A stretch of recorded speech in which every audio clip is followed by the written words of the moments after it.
Kita ngobrol bosdil lek kadung anu kadung pembahasan kok rapat ketokan.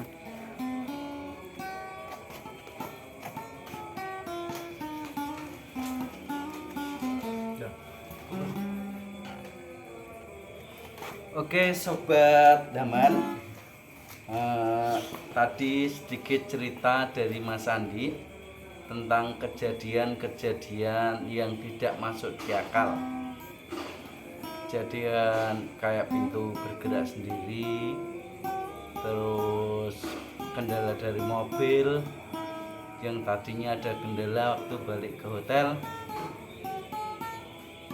normal lagi. Itu dikarenakan biasanya tidak boleh pulang dulu, terus kembali ke hotel untuk pamitan mungkin, atau sekedar kangen dari entah Mbak Kunti atau apa. Tapi dia dari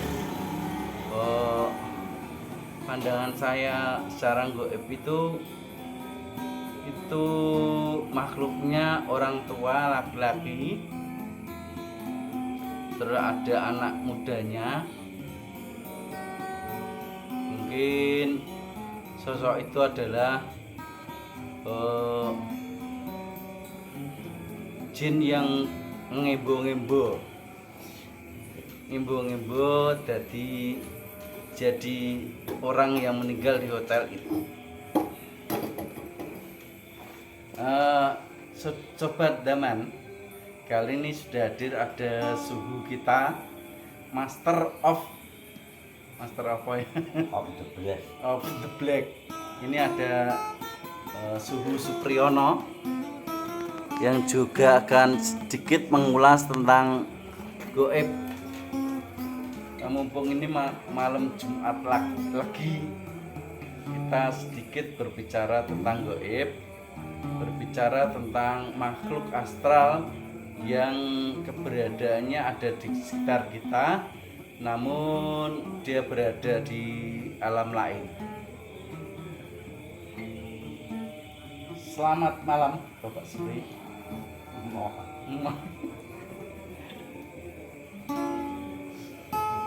Ya nek iki basa Jawa ya. Menurut sampeanku ada enggak makhluk goib apa sing diarani wong Jawa iki demit? Ana ora menurut sampean iki keberadaannya? Itu menurut ilmu ya hidup yang tidak guna mati. Yang bisa mati itu kan adalah jasad. Jadi jasad itu adalah tempat sukma atau roh. Roh setelah pindah dari jasad itu tergantung dia menempat di mana-mana, tapi kan yang selalu hidup. Maka dia dikatakan orang ketakutan seperti hantu dan sebagainya, tapi sebetulnya itu adalah kita semuanya.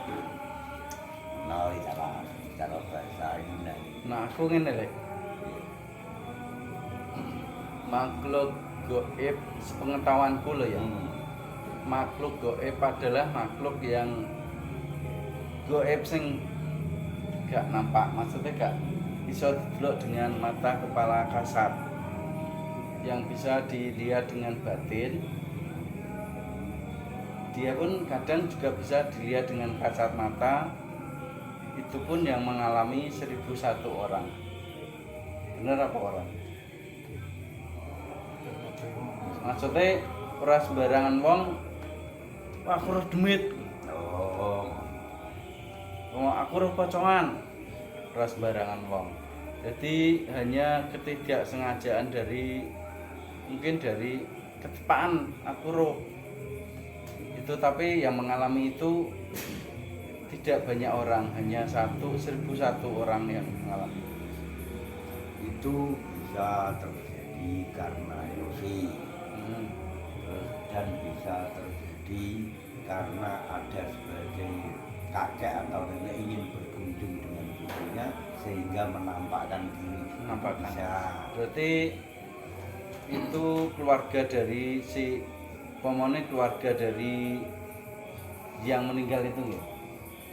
Jadi dia ingin memberikan pesan atau mungkin kangen, ingin berkunjung, pengen ngetok, seperti nah akhirnya apa. ngetok deh.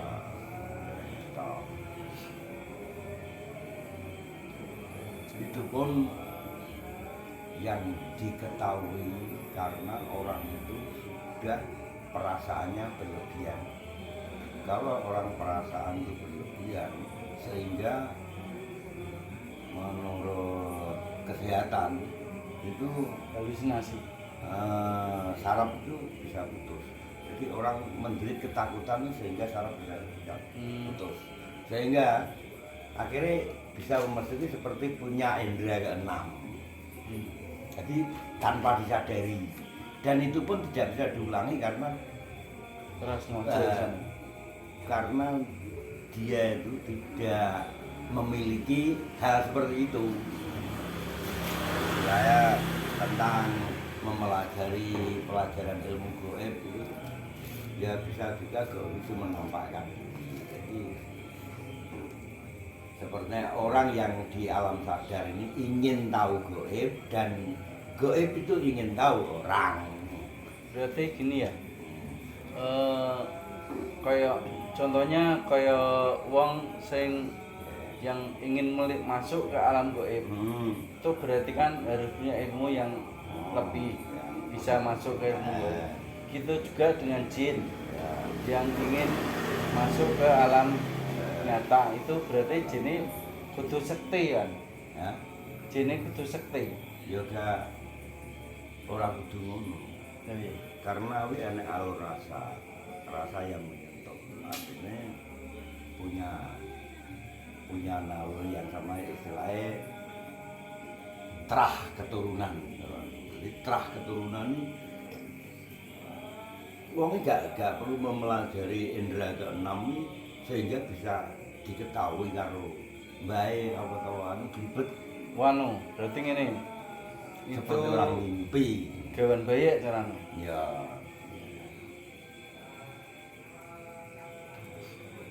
Gawan. Terus ngene lek.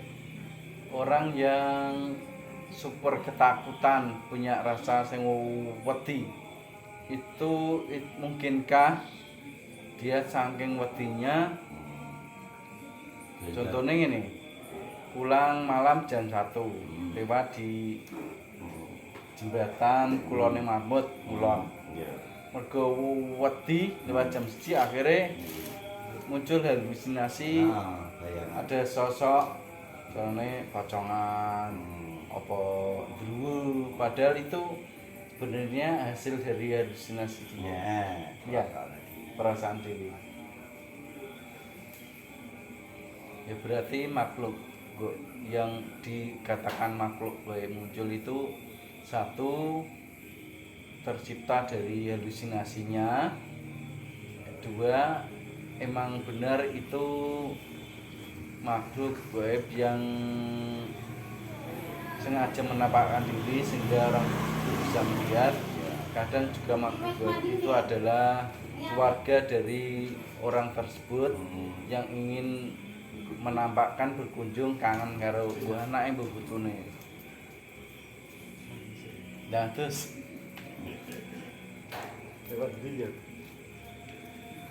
sobat teman, pada malam Jumat ini mohon maaf sekali karena tidak bisa berkunjung di tempat sing rondo angker ngono.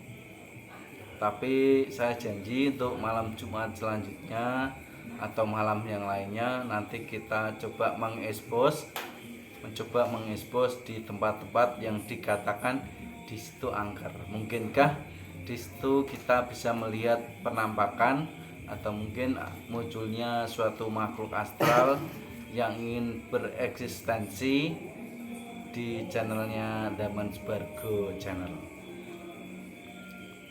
Dan kita tambah sedikit lagi tentang ini. Tadi kita bahas tentang makhluk astral atau gaib yang ada kaitannya tentunya dengan ilmu batin. Dan menurut suhu kita pada malam hari ini, ilmu batin itu ilmu yang bagaimana, yang dipelajarinya juga bagaimana, pokoknya wawasannya tentang kebatinan atau ilmu batin itu bagaimana. Pak Supri, kalau naik menurut jenengan ilmu batin itu ilmu sing ndi? Ilmu batinan ya ahli rasa, perasaan. Berarti yang punya dikatakan adalah orang itu sendiri. yang dikatakan udah rasa ya. Nah, jadi kalau sama rasa itu bisa ketemu, Ada no sih. sama rasa itu bisa ketemu. Tapi kalau tidak sama rasa ya bisa.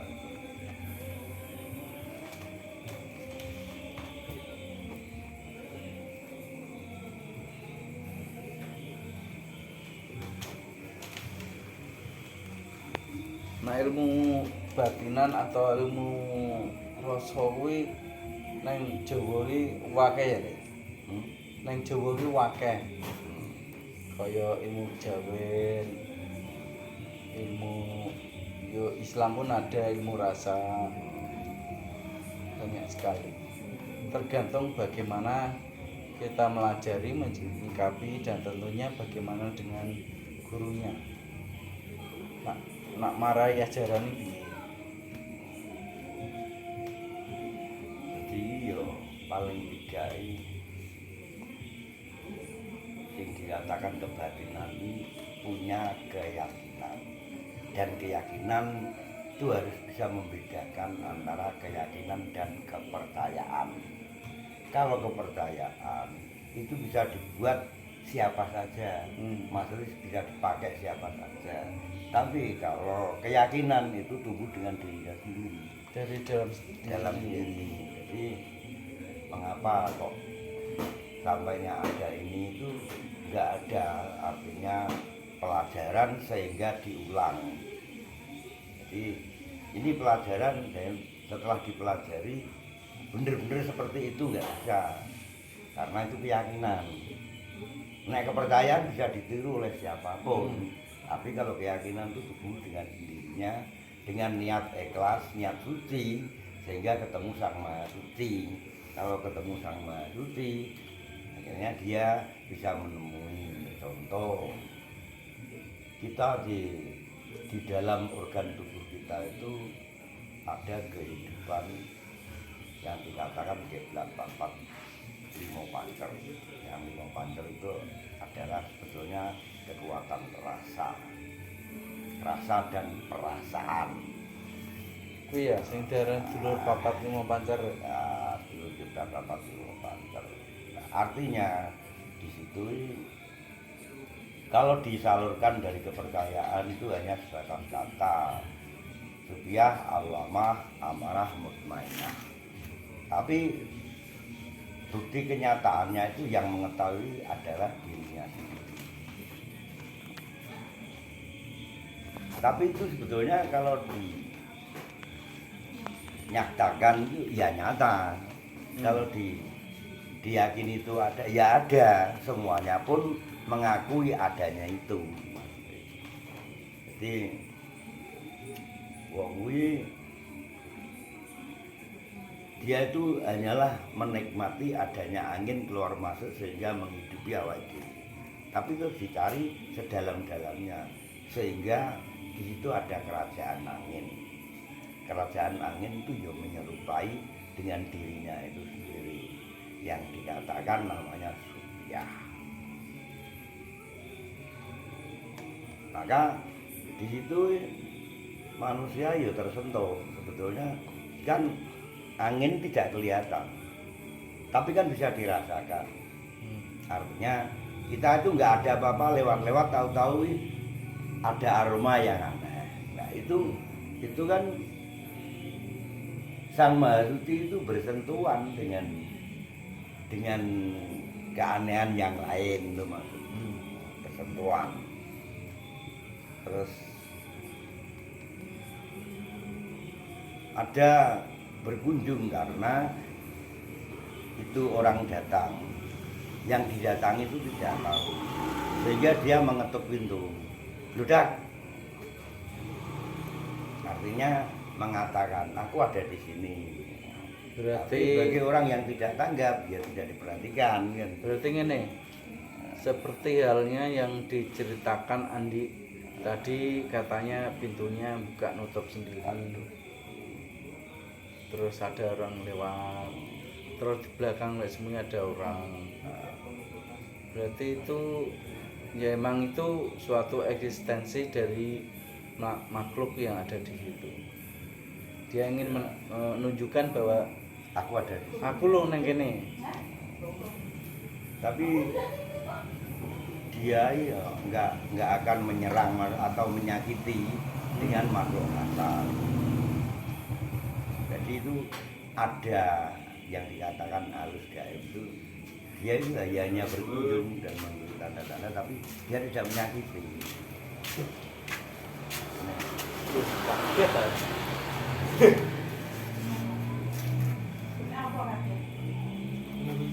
Berarti secara intinya keberadaan dari Ulur Papat Limo Pancar itu sangat berkesinambungan sekali dengan sing daran Limo Pancar awake Nah, dhewe. iya, Itu sangat berpengaruh. ya itu terbukti, artinya untuk membuktikan itu hanya sepele saja. Pernahkah kamu mimpi? Kalau kamu mengatakan pernah, artinya itu ada impian. Nah, terus itu dikatakan entah ya bisa, itu hanyalah sebagai bayangan. Tapi sebetulnya untuk kebenaran, kenapa aku bisa memasuk ke alam itu? Siapa yang membawa? Itu perlu itu ilmunya gitu, cara menelusuri. Mulanya aneh mencari gung susu angin, boleh banyu Perwitosari. Akhirnya kudu nyemplung samudra Nangkalbu, akhirnya itu kita harus bisa perasaan itu dimasukkan ke kol siri bagi anak. Nek wong Jawa kuwi ya Bener ati. awake dhewe iki perasaane disalurno karo kakang kawah. Kakang kawah. Ora dikatakan dur.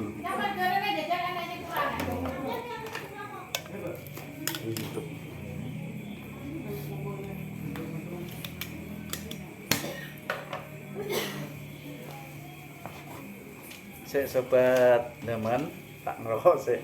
Ora kecut. Jadi enak yang ngono kuwi kan alam dunia itu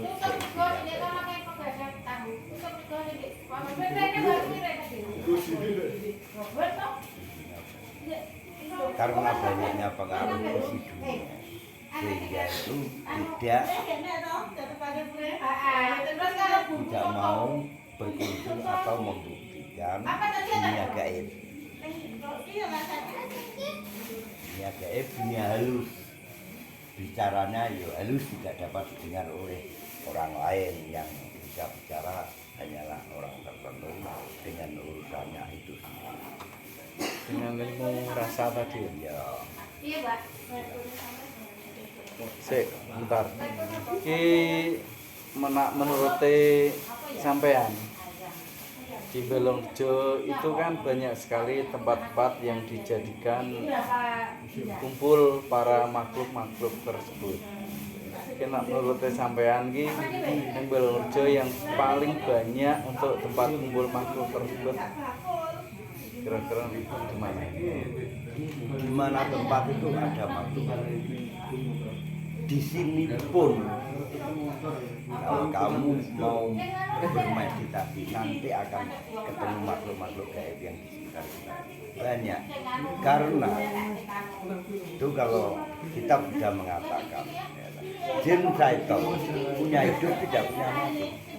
Dia bisa beranak tapi tidak bisa mati.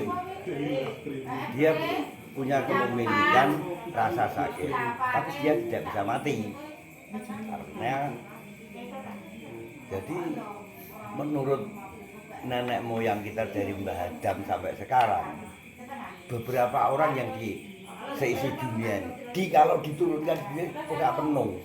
Kalau diwujudno ya bet.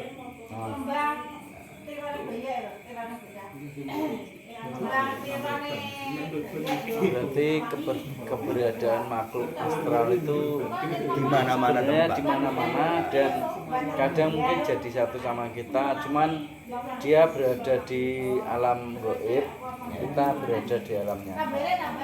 Terus pesan saya untuk teman-teman, untuk sobat Daman ini ya, itu kalau melakukan sesuatu di alam terbuka itu tolong dijaga tempatnya. Contohnya ini, paling gampang itu kita buang air kecil.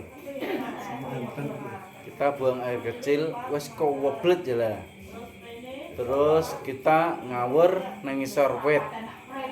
Dilalah di pohon itu adalah suatu tempat tinggalnya sebuah makhluk astral yang sengaja di situ dijadikan tempat tinggalnya. Ora sengaja kene nguyuh. Dalah sing duyui terus ada panganane di popo. Terakhir gudang. Makanya nguyuh apa itu kita usahakan cari tempat misalnya yuk dicekel iber. Terus ini sobat teman,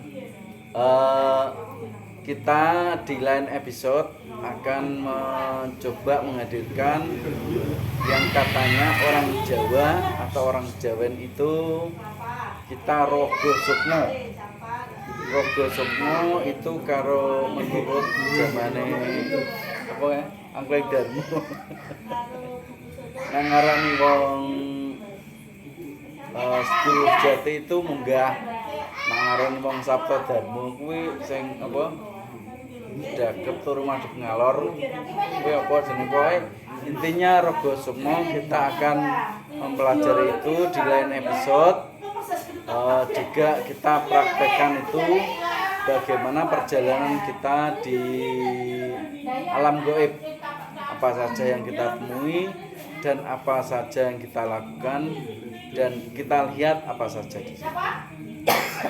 Nanti tunggu episode selanjutnya yang akan mengupas secara tuntas tentunya bersama Daman Channel.